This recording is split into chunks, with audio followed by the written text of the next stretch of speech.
The Franklin County Tourist Development Council presents Seafood Cooking Tips on how to prepare our world-famous seafood.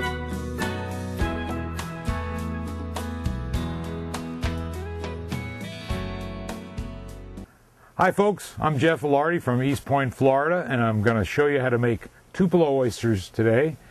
I happened to win the Apalachicola Oyster Cookoff. I was lucky enough to do that. There's the trophy. And I'm going to show you how to make these Tupelo oysters.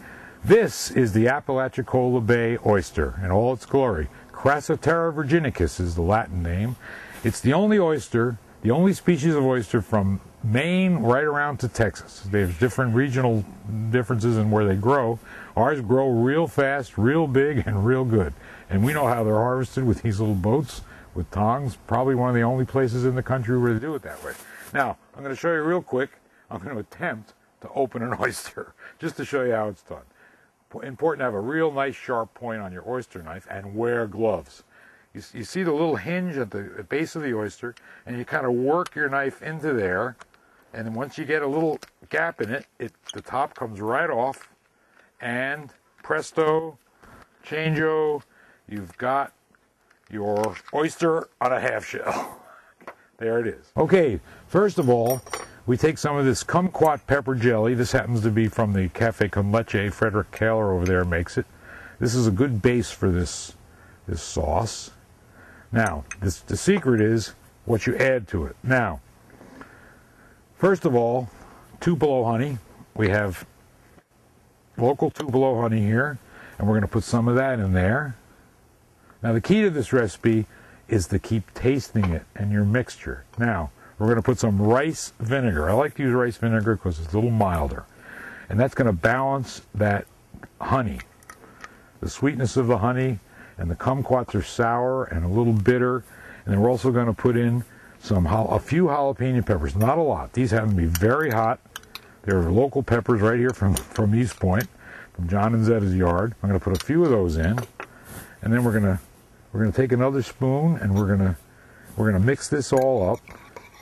We're going to add just a little sprinkle of chopped shallots. These have all been chopped ahead of time. There's shallots and peppers and kumquats. Now we're going to mix this up. And the key to this process is tasting it. Okay, because you want to hit maybe a little more vinegar. It's hot enough. It's sweet enough. It needs a little bit of that sourness from the vinegar. So we put a little of that in. And that's what it's going to look like. And then we're going to top this oyster right here with some of this. Put a little red pepper in there for color. And we're going to take a slice of kumquat. Now, the best way to slice these kumquats is on a little tool called a mandolin. Be very careful when you use the mandolin. It's sharp.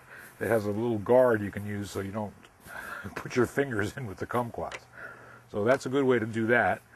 And we top the oyster with one slice of that, and then we put a little dab of jalapeno, not much, just basically for color, and a little bit of shallot, just to top it off.